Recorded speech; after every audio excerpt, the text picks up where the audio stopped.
प्रिय भक्तगण, आज हम आपको एक कथा का श्रवण करा रहे हूं, जो सुनने मात्र से आपके जीवन में सुख, संपत्ति और धन की वर्षा होगी। तो चलिए कथा को प्रारंभ करते हैं। भगवान शिव माता पार्वती से कहते हैं, इंसान को दुआ और बददुआ कब लगता है? फिर माता पार्वती कहती हैं, हे देवों के देव महादेव, इंसान को दुआ और बददुआ उसके कर्मों पर लगता है। फिर भगवान शिव कहते हैं कि प्रत्येक इंसान को लगता है कि वह दूसरे के प्रति अच्छा कर्म कर रहा है, लेकिन दूसरा व्यक्ति दुआ दे रहा है कि बद्दुआ। यह तो वही बता सकता है। फिर माता पार्वती कहती है, हे प्राणनाथ, आप कहना क्या चाहते हैं? अगर आप यह कहानी सुन रहे हैं तो पूरा सुनिए। इस कथा को आधा अधूरा छोड़कर जाने की गलती मत करिएगा, क्योंकि इस पवित्र कथा को पूरा सुनने से मनचाहा फल की प्राप्ति होगी। इसलिए इस कथा को पूरा सुने। आप शिव भक्त हैं तो भोलेनाथ का अनादर न करें। फिर भगवान शिव कहते हैं, हे देवी, आज मैं आपको एक कहानी सुनाने जा रहा हूं। कृपया आप इसे ध्यान से सुने। आइए कहानी का आगाज करते हैं। बहुत समय पहले की बात है। एक गांव में एक सेठ और उनकी पत्नी सेठानी रहा करते थे। उनके पास धन संपत्ति की कोई कमी नहीं थी, परंतु उन्होंने कभी भी दान पुण्य या धार्मिक कार्यों में अपना हाथ नहीं खोला था। उनके जीवन में दान पुण्य का कोई स्थान नहीं था। न ही उन्होंने कभी किसी को कुछ दान किया था, और न ही उनके यहां कोई खाने वाला था, क्योंकि उनकी कोई संतान नहीं थी। जिस स्थान पर सेठ की हवेली थी, वहीं के पास एक पीपल का पेड़ था, और उस पीपल के पेड़ पर एक खूबसूरत चिड़िया ने अपना घोंसला बना रखा था। एक चिड़िया के दो प्यारे बच्चे थे। वह चिड़िया हर दिन गांव में जाकर दाना पानी चुगती और फिर अपने घोंसले में लौट आती, ताकि अपने नन्हे बच्चों को खाना खिला सके। वह चिड़िया अक्सर एक अमीर सेठ के घर भी जाती, पर वहां उसे कभी भी दाना नहीं मिलता और वह आगे बढ़ जाती। चिड़िया सोचती कि सेठ की हवेली तो पूरे गांव में सबसे बड़ी है और वह बहुत धनवान भी है, फिर भी वह कभी दान नहीं करता। न किसी साधु को भिक्षा देता है, न धार्मिक कार्यों में सहयोग करता है, न किसी बेसहारा इंसान या जीव जंतु की मदद करता है, और न ही पक्षियों के लिए दाना डालता है। यह सेठ तो बहुत ही मतलबी है। एक दिन चिड़िया सवेरे अपने घोंसले से उड़ी और सेठ की हवेली पर जाकर बैठ गई। जब चिड़िया सेठ की हवेली पर बैठी तो सेठ और सेठानी आपस में बातचीत कर रहे थे। सेठानी अपने पति से कह रही थी कि सेठ जी, हमारे पास इतनी संपत्ति है कि पूरे गांव के लोग हमें नगर सेठ कहते हैं। हमें धन की कोई कमी नहीं है, पर इस धन का हम क्या करें? हमारा कोई उत्तराधिकारी नहीं है, कोई बेटा नहीं है। यह धन किसके लिए है? तब सेठ ने अपनी सेठानी से कहा कि सेठानी, इसमें मेरा क्या दोष है? हमारी किस्मत ही कुछ ऐसी है। शायद हमारी किस्मत में बेटे का होना नहीं है। सेठ ने आगे कहा कि हम जब तक जीवित हैं इस धन का उपयोग कर लेंगे, और बाद में जिसकी किस्मत में होगा वही इस संपत्ति का उपयोग करेगा। दोनों पति पत्नी ऐसी बातें कर रहे थे और चिड़िया बड़े ध्यान से सुन रही थी। चिड़िया ने सेठ और सेठानी की पूरी बात सुनी और फिर वहां से उड़ गई, और अपना खाना चुगने के बाद वापस अपने घोंसले में चली गई। अब चिड़िया रोज सेठ के घर जाने लगी और उनकी बातें सुनने लगी। सेठ की पत्नी, जो सेठानी थी, वह बहुत ही अच्छे स्वभाव की थी और उसके दिल में दया और धर्म भी था। जब सेठानी ने रोज उस चिड़िया को देखा तो धीरे धीरे उसे चिड़िया से लगाव हो गया। सेठानी चुपके से उस चिड़िया को दाना देती रहती और चिड़िया भी उन्हें चुगता रहता। इस तरह कई दिन बीत जाते हैं। एक दिन चिड़िया सोचने लगता है कि सेठानी कितनी अच्छी है। वह मुझे दाना भी खिलाती है, पर उनके घर में कोई पुत्र नहीं है। फिर चिड़िया सोचता है कि क्या किया जाए जिससे सेठानी को पुत्र की प्राप्ति हो। चिड़िया सोचता है कि एक महिला का जीवन तब पूर्ण होता है जब वह मां बनती है, और महिला को सबसे बड़ी खुशी तब मिलती है जब वह मां बनती है। इसी सोच में डूबकर चिड़िया दुखी हो जाता है और सोचता है कि यह सेठानी इतनी दयालु है, रोज मुझे दाना खिलाती है। मैं उनके लिए क्या कर सकता हूं जिससे उनके घर पुत्र का जन्म हो। एक दिन चिड़िया के मन में विचार आता है कि क्यों ना मैं महादेव महादेव के पास जाऊं और उनसे सेठानी के लिए प्रार्थना करूं। यह सोचकर चिड़िया अपने पत्नी से कहता है कि मैं कुछ दिनों के लिए जा रहा हूं, तुम बच्चों का ध्यान रखना और उन्हें समय पर खाना खिलाना। यह कहकर चिड़िया अपने घोंसले से उड़ जाता है। वह दिन रात उड़ता है, बहुत परिश्रम करता है, भूखा प्यासा उड़ता रहता है और अंत में कैलाश पर्वत पर पहुंच जाता है, जहां महादेव और पार्वती रहते हैं। चिड़िया उड़ता हुआ माता पार्वती के चरणों में जा गिरता है। जैसे ही वह चिड़िया माता पार्वती के पैरों में गिरती है, वह मूर्छित हो जाती है। माता पार्वती उसे अपने हाथों में उठा लेती है और उसे होश में लाती है। वे चिड़िया से पूछती हैं कि तुम कहां से आई हो? तुम काफी परेशान लग रही हो। तब चिड़िया माता पार्वती से कहती है कि मैं बहुत दुखी हूं और दूर से आई हूं। मेरे अपने दुख से नहीं बल्कि किसी और के दुख से मैं बहुत दुखी हूं। इस पर माता पार्वती कहती है कि तुम मुझे साफ साफ बताओ कि बात क्या है। फिर चिड़िया कहती है कि मैया, जहां मैं रहती हूं वहां एक सेठ और सेठानी रहते हैं। उनके कोई संतान नहीं है और वह सेठानी बहुत भोली है। कृपया उन्हें एक पुत्र दे दीजिए। चिड़िया यह कहकर माता पार्वती से प्रार्थना करती है और फिर से बेहोश हो जाती है। माता पार्वती फिर से चिड़िया को होश में लाने की कोशिश करती है। कुछ समय बाद चिड़िया होश में आती है और तब माता पार्वती उसे कुछ दाना पानी खिलाती है और चिड़िया से कहती है कि तुम परेशान ना हो, बस कुछ समय में देवों के देव महादेव आ जाएंगे। उसके बाद हम महादेव से वार्तालाप करेंगे। फिर कुछ समय पश्चात महादेव महादेव अपनी समाधि से उठते हैं। मां पार्वती चिड़िया को हाथ में लेकर महादेव के पास जाती है और महादेव से कहती हैं, हे प्रभु, गांव में एक सेठ और सेठानी निवास करते हैं।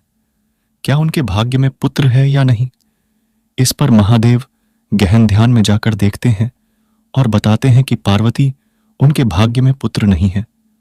तब मां पार्वती कहती हैं, हे प्रभु, अगर उनके भाग्य में पुत्र नहीं है तो आपको उन्हें पुत्र देना होगा। फिर महादेव कहते हैं, हे प्रिय पार्वती, तुम क्यों जिद करती हो? अगर उनके भाग्य में पुत्र नहीं है तो मैं उन्हें पुत्र कैसे दे सकता हूं? लेकिन मां पार्वती अड़िग रहती हैं और कहती हैं, यह चिड़िया पृथ्वीलोक से आई है और यह उम्मीद लेकर आई है कि हम इसकी मदद करेंगे। इस उम्मीद में इसे खाली हाथ वापस नहीं जाने देना चाहिए। पार्वती की बात सुनकर महादेव कहते हैं, ठीक है पार्वती, तुम्हारी हर जिद को मैं मानता हूं। अगर तुम कहती हो तो हम सेठ सेठानी को पुत्र देंगे। लेकिन महादेव ने यह भी कहा कि सेठ सेठानी दान धर्म नहीं करते, पुण्य के काम नहीं करते, न ही कोई पवित्र ग्रंथ पढ़ाते हैं। वे नास्तिक हैं। लेकिन अगर वे पुत्र प्राप्ति के बाद धार्मिक हो जाएं तो हम उन्हें पुत्र देंगे। उन्हें दान धर्म करना होगा, मंदिर जाना होगा, भिक्षु को भिक्षा देना होगा। तब चिड़िया ने कहा कि वह अपनी तरफ पूरी कोशिश करेगी कि सेठ सेठानी धार्मिक कार्य करें। महादेव ने तब तथास्तु कहा और चिड़िया ने उन्हें प्रणाम किया और अपने घोंसले की ओर उड़ गई। 9 महीने बाद सेठानी को एक सुंदर पुत्र की प्राप्ति हुई और सेठ सेठानी बहुत खुश हुए। चिड़िया भी अपनी मेहनत का फल पाकर बहुत खुश हुई। वह चिड़िया बहुत खुश होती है और सोचने लगती है कि यह तो गांव का सबसे अमीर व्यापारी है। जब यह व्यापारी अपने बेटे को स्वादिष्ट खाना खिलाएगा तो कुछ टुकड़े नीचे गिरेंगे जो हमें भी मिलेंगे। इस ख्याल से चिड़िया बहुत प्रसन्न होती है। धीरे धीरे व्यापारी का बेटा बड़ा होता जाता है। एक शिवरात्रि गुजर जाती है, फिर दूसरी, तीसरी और चौथी भी। जब 5वीं शिवरात्रि आने वाली होती है तब चिड़िया बहुत चिंतित और दुखी हो जाती है। वह सोचती है कि सेठ का बेटा अब 5 साल का हो गया है, लेकिन यह सेठ और उसकी पत्नी अभी तक कोई दान पुण्य नहीं करते हैं, न तो मंदिर जाते हैं और न ही किसी को भिक्षा देते हैं। वे दोनों कोई भी पुण्य का काम नहीं करते हैं। इस बात को सोचकर चिड़िया बहुत दुखी हो जाती है। वह सोचती है कि अगर यह लोग दान पुण्य करना शुरू नहीं किए तो उनके बेटे की मृत्यु जल्द हो सकती है। इस ख्याल से चिड़िया बहुत दुखी और चिंतित हो जाती है। वह सोचती है कि मैं सेठ और उसकी पत्नी को कैसे समझाऊं। वे मेरी भाषा तो समझ नहीं सकते और मेरे इशारे भी नहीं पहचान सकते। अब मैं क्या करूं? यही सोचकर चिड़िया बहुत दुखी हो जाती है। उस समय तक चिड़िया के छोटे बच्चे बड़े हो गए थे। चिड़िया ने अपने बच्चों से कहा कि अब तुम सब अपना ध्यान रखना, मैं कुछ दिनों के लिए बाहर जा रही हूं। और फिर वह अपने घोंसले से उड़ाच गई और सीधे कैलाश पर्वत की ओर चली गई। वहां पहुंचकर चिड़िया मां पार्वती के चरणों में गिर पड़ी। मां पार्वती ने चिड़िया को हाथ में उठाया और पूछा, चिड़िया, अब क्या परेशानी है? जैसा तुमने कहा था वैसा हो गया है। सेठ और सेठानी को पुत्र मिल गया है, फिर तुम क्यों लौट आई हो?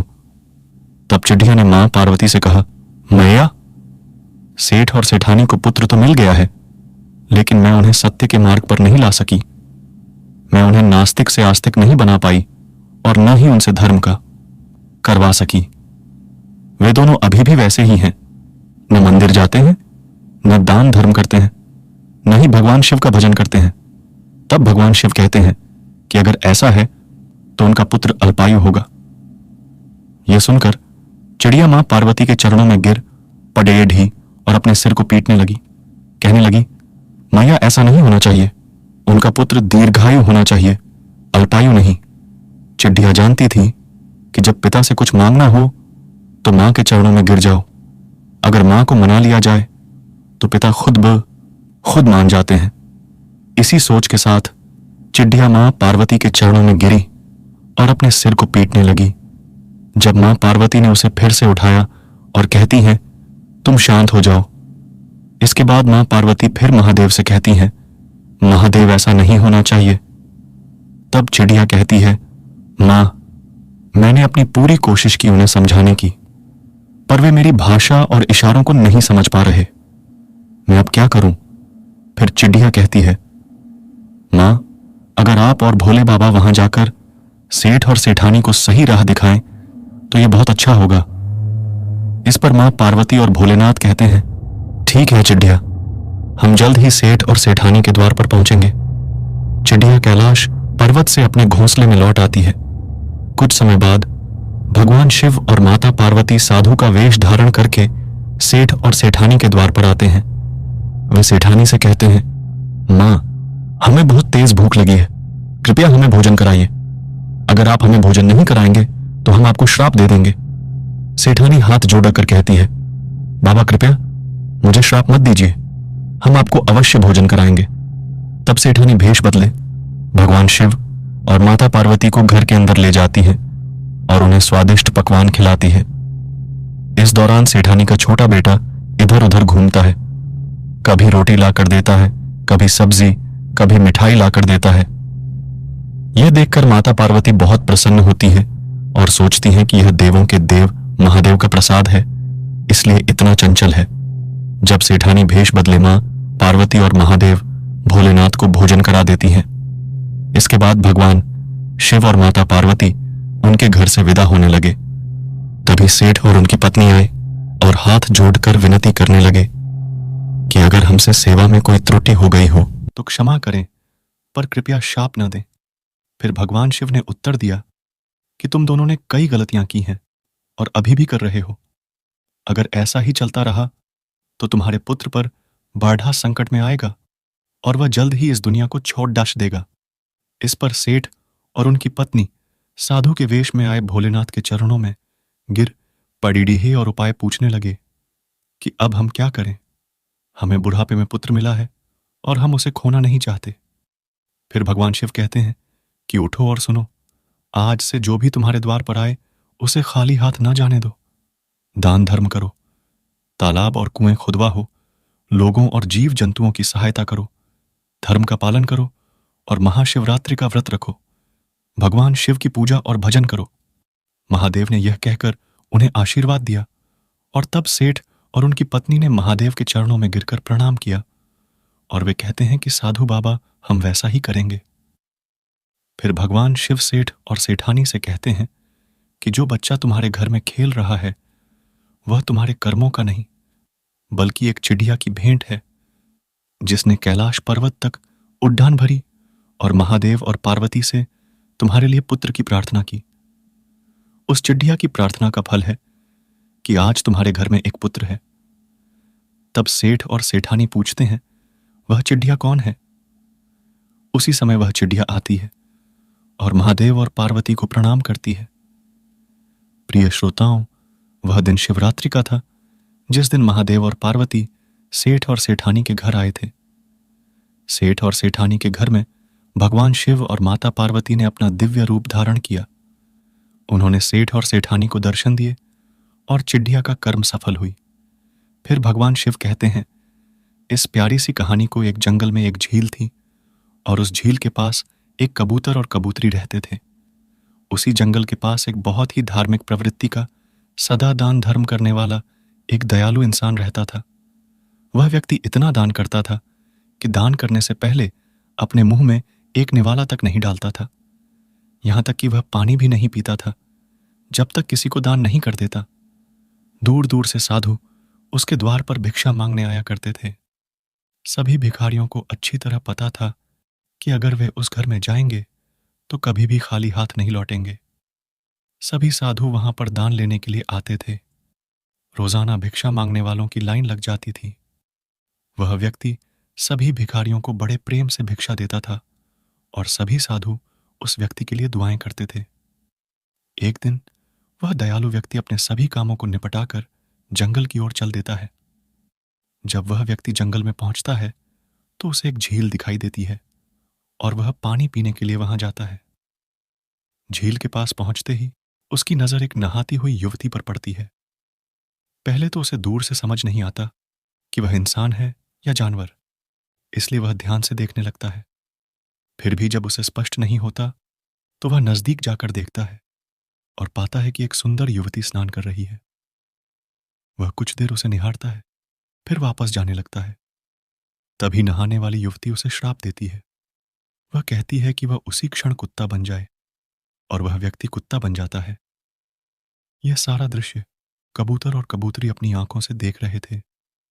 वे देखते हैं कि उस महिला ने उस आदमी को श्राप दिया और वह कुत्ता बन गया और फिर भौंकते हुए वहां से चला गया। फिर भगवान शिव कहते हैं, अब वह महिला अपने वस्त्र धारण कर अपने घर की ओर चल देती है। वहीं दूसरी ओर वह व्यक्ति जिसे उसने कुत्ता बना दिया है भौंकता हुआ जा रहा था। अब वह कबूतर और कबूतरी इस दृश्य को निहार रहे थे। तब कबूतरी ने अपने पति कबूतर से पूछा कि प्रिय, मुझे यह समझ नहीं आता कि दुआ में अधिक शक्ति होती है या बद्दुआ में। कबूतर ने कहा कि जिस व्यक्ति को इस महिला ने कुत्ता बना दिया है वह बचपन से ही दान पुण्य करता आ रहा है। बचपन में उसने न जाने कितने पुण्य किए होंगे, इसीलिए उसके खाते में दुआओं का अंबार लगा होगा। उसके खाते में दुआओं की इतनी संपत्ति होगी कि वह संभाल नहीं पाएगा। इतने लोगों की दुआएं उसके साथ हैं, लेकिन फिर भी एक बद्दुआ से वह कुत्ता बन गया है। तब कबूतर अपनी कबूतरी से कहता है कि प्रिय, तुम्हारी बात सच है, लेकिन तुम्हारे प्रश्न का उत्तर देने के लिए मैं एक छोटी सी कहानी सुनाने जा रहा हूं। इस कहानी को अगर तुम ध्यान से सुनोगे तो तुम्हें पता चलेगा कि दुआ और बद्दुआ में से किस में अधिक शक्ति होती है। फिर कबूतर कहानी शुरू करता है और कबूतर बहुत ध्यान से और गौर से सुनती है। कबूतर बताता है कि प्रिय, एक गांव में एक धनी व्यापारी रहता था। वह व्यापारी इतना क्रूर था कि कभी भी किसी साधु को दान नहीं देता था और जब भी कोई साधु उसके दरवाजे पर आता तो वह उसे पीटता और गालियां देकर भगा देता था। एक साधु रोज उस व्यापारी के दरवाजे पर आता था। व्यापारी उस साधु को रोज गालियां देता और कभी कभी मारता भी था, लेकिन फिर भी वह साधु रोज उसके दरवाजे पर भिक्षा मांगने आता रहता था। एक दिन की बात है, उस साधु की पत्नी बीमार पड़ जाती है और वह गर्भवती भी होती है। तब वह साधु दूर भिक्षा मांगने नहीं जाता और उसी व्यापारी के दरवाजे पर आ जाता है। जब व्यापारी उस साधु को देखता है तो पहले तो गालियां देता है, लेकिन जब साधु वहां से नहीं हटता तो व्यापारी उस पर पत्थर फेंकता है जो साधु को लग जाती है। कबूतर आगे कहता है कि जब पत्थर साधु को लगती है तब भी वह साधु कोई श्राप नहीं देता है। वह कहता है, महादेव आपका भला करे। यह कहकर वह अपने सिर को पकड़ता है और आगे बढ़ जाता है। उस साधु भिक्षुक का सिर खून से लथपथ हो जाता है और वह अगले घर में भिक्षा मांगने निकल पड़ता है। वह पूरे दिन भिक्षा मांगता है, पर उसे केवल एक ही घर से एक रोटी मिल पाती है। उस साधु भिक्षुक का एक नियम था कि चाहे कोई उसे भिक्षा दे या ना दे, वह सभी के प्रति एक ही बात कहता था, महादेव आपका भला करे। चाहे चाहे कोई उसे गाली दे या मारे, वह कभी बद्दुआ नहीं देता था, बल्कि केवल यही कहता था, महादेव आपका भला करे। अगले दिन वह भिक्षुक फिर उसी सेठ के दरवाजे पर जाता है और भिक्षा की याचना करता है। सेठ उसे देखकर फिर गालियां देने लगता है, और जब वह नहीं हटता तो सेठ उस पर पत्थर फेंकता है, जिससे उसके सिर पर चोट लगती है और खून बहने लगता है। फिर भी वह साधु भिक्षुक केवल यही कहता है, महादेव आपका भला करे, और वहां से आगे बढ़ जाता है। फिर कबूतर अपनी पत्नी से कहता है कि जब सेठ उसे देखता है तो सोचता है कि मैंने इसे 2 बार मारा है, कल भी पत्थर से मारा था और आज भी, लेकिन फिर भी यह साधु भिक्षुक रोज मेरे द्वार पर आता है। पिटाई खाने के बावजूद वह मुझे आशीर्वाद देकर चला जाता है, कहता है कि महादेव आपकी रक्षा करें। फिर कबूतर कहता है कि प्रिय उसके सेठ उस साधु का अनुसरण करता है। वह इस रहस्य को जानना चाहता था कि यह साधु पिटाई के बाद भी कोई गाली क्यों नहीं देता, कोई बददुआ क्यों नहीं देता। वह सिर्फ आशीर्वाद देकर जाता है, कहता है कि महादेव आपका भला करे। मैंने इसे इतनी गालियां दी हैं, इसके सिर पर पत्थर मारा है, लेकिन फिर भी यह मुझे आशीर्वाद देकर जा रहा है। अब इस रहस्य को जानने के लिए वह सेठ उस साधु के पीछे पीछे चल देता है। जिस ओर भी वह साधु जाता, उसके पीछे पीछे वह सेठ भी जाता। साधु दिन भर भीख मांगता तो दिन भर वह सेठ भी उसके पीछे पीछे फिरता रहता। शाम को जब वह साधु अपने घर जाता है और अपनी झोपड़ी में प्रवेश करता है, तो वह सेठ भी उसके पीछे पीछे उसके घर तक पहुंच जाता है। वह घर के बाहर छिपकर खड़ा हो जाता है। जब वह साधु अपनी झोपड़ी में प्रवेश करता है और अपनी पत्नी को एक रोटी देता है, जब उसकी पत्नी एक रोटी देखकर कहती है, पियाजी क्या आज सिर्फ एक ही रोटी मिली है, तो वह साधु अपनी पत्नी से कहता है, प्रिय हर कोई तो भिक्षा नहीं देता, कुछ लोग तो गालियां देते हैं, कुछ पत्थर मारते हैं, कुछ दयालु होते हैं। जो भिक्षा दे देते हैं, कुछ दुत्कार कर भगा देते हैं, और कुछ कहते हैं कि कमाकर क्यों नहीं खाता, इसलिए जो मिलता है मैं वह लेकर आता हूं। उसकी पत्नी देखती है कि उसके पति के सिर से खून बह रहा है और पूछती है, तुम्हारे सिर से यह रोज खून क्यों बहता है? तो वह साधु कहता है, प्रिय इस गांव में एक सेठ है जो मुझे पत्थर मारता है, और यह खून उसी के पत्थरों की वजह से बह रहा है। फिर भी मैं किसी को बद्दुआ नहीं देता, सिर्फ दुआएं देता हूं। फिर वह साधु अपनी पत्नी से कहता है, प्रिय कुछ समय पहले हम भी बहुत अमीर थे। लोग हमारे दरवाजे पर भिक्षा मांगने आते थे। हमारे नौकर चाकर थे, सब कुछ था। हम भी नगर के सेठ थे। लेकिन जब लोग हमारे दरवाजे पर भिक्षा मांगने आते थे, हम उन्हें दुत्कार कर भगा देते थे, मार पीट कर भगा देते थे। उन भिखारियों की बद्दुआ लगी है, जिसकी वजह से आज हम खुद साधु बन गए हैं और वे स्वयं भीख मांग रहे हैं। मैं नहीं चाहता कि जो हमने सहा है वह किसी और को सहना पड़े, इसीलिए मैं कभी किसी को बधुआ नहीं देता। कबूतर आगे बताता है कि वह सेठ छिपकर यह सब सुन रहा था। वह साधु अपना पूरा नाम और पता बताता है। जिस समय वह नगर का सेठ था, उस समय उसकी बहुत इज्जत थी। वह बहुत बड़ा सेठ था, पर आज वह साधु बनकर भीख मांग रहा है। उन सभी घटनाओं को सुनकर वह सेठ चुपचाप अपने घर चला जाता है। अगले दिन जब होता है, तो वह साधु फिर उसी सेठ के दरवाजे पर पहले भीख मांगने जाता है और भीख की गुहार लगाता है। तब वह सेठ उस साधु के पास आता है और उससे माफी मांगता है। उससे कहता है कि मैंने तुम्हारे साथ बहुत गलत व्यवहार किया है, हमेशा तुम्हें गालियां दी हैं, तुम पर पत्थर फेंक कर तुम्हें यहां से भगाने की कोशिश की है, लेकिन तुम मुझे माफ कर दो। तब वह सेठ उस साधु से माफी मांगता है और अपने पापों का प्रायश्चित करता है, और उस साधु को खूब भिक्षा देकर अपने द्वार से विदा करता है, और वह साधु भिक्षा पाकर अपने घर चला जाता है। अब वह धनी व्यक्ति उस साधु के घर पर उसकी जरूरत से अधिक सामान नियमित रूप से भेजने लगा। धीरे धीरे उसने साधु को कुछ धनराशि भी देने लगा, और इस प्रकार धीरे धीरे उस साधु की परिस्थितियां सुधरने लगी। जब उसकी हालत में सुधार हुआ, तो उसने फिर से अपना व्यापार शुरू करने का विचार किया। वही व्यापार जो वह पहले किया करता था। एक समय में वह गांव का सेठ था, बहुत धनी था। फिर उसने सोचा कि अब उसकी स्थिति काफी अच्छी हो चुकी है और उसे अब भीख नहीं मांगनी चाहिए। उसे अपना वही पुराना व्यापार फिर से शुरू करना चाहिए। धीरे धीरे उसने अपने व्यापार को पुनः आरंभ किया और धीरे धीरे वह फिर से बहुत धनी बन गया। वह साधु से धीरे धीरे एक बार फिर धनी बनता गया और इस तरह वह साधु धीरे धीरे एक बड़ा व्यापारी बन जाता है। एक दिन जब वह साधु धनवान बन जाता है, फिर भगवान शिव कहते हैं, हमेशा दुआएं लेने की कोशिश करें, किसी की बद्दुआ नहीं। हमेशा नेक काम करें और हमेशा जीव जंतुओं की मदद करें ताकि दुआएं मिलें। फिर भगवान शिव कहते हैं, हमारी आज की कहानी यहीं समाप्त होती है। इस वीडियो को बोलते समय कोई त्रुटि हो तो मैं क्षमा चाहती हूँ। उम्मीद है आप सभी को यह वीडियो अच्छी लगी होगी। अगर आप शिव के सच्चे भक्त हैं तो चैनल को सब्सक्राइब और वीडियो को लाइक करके